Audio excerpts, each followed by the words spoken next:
Iceera ria githomo ria Arutwo aya a cukuru iri yata kaunti-ini ya Machakos riragarurukire na gutuika kiriro. Itu ria kieha riria rithiururukiirie cukuru na itura rikioneka kuma kunene. Kieha gicungiriirio ni ikuo cia ana a Arutwo. Arutwo a gatagati ka miaka 14 na 15 marathomaga kirathi kimwe, marare arata na marakuire na njira imwe ya maai. Miiri yothe ya arutwo acio ikirutwo ruui gatena ka mita 150 kuma haria marakuiruo ni maai. Mihang'o ya gwethana na miiri iyo igitabanio rungu rwa unyitaniri wa aikari a itura na athambiri. Umwe wa athambiri aya manyitire itemi inene ni civo wa gicigo giki.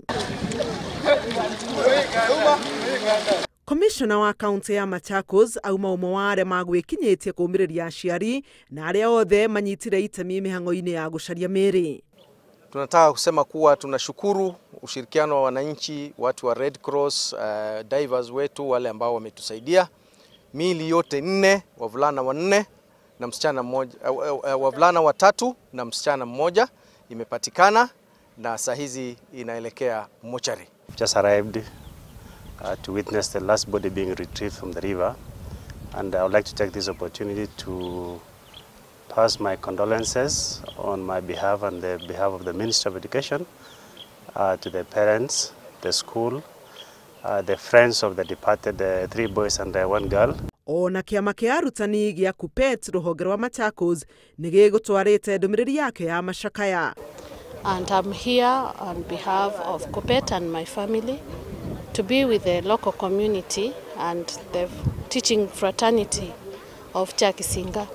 Na niguo guteithiriria na uthuthuria wa mutino ucio, Commissioner wa kaunti ya Machakos ni ekirite uira ati mari na mwalimu umwe wa aria maratwarite arutwo acio iceera ria githomo. Tuko na mwalimu ambaye tumemshika kwa sababu yeye ndiye alikuwa na watoto, lakini uchunguzi kamili utafanyika. Lakini nataka kusema kuwa hakuna mwalimu ambaye ananiwa nia ya kuua mtoto wakati anawapeleka kwa masomo. Hii ni bahati mbaya imefanyika na inaweza kumfanyikia mtu wowote.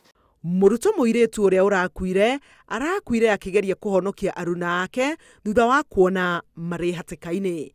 Handu-ini ha Inooro TV, njitagwo Helen Maina.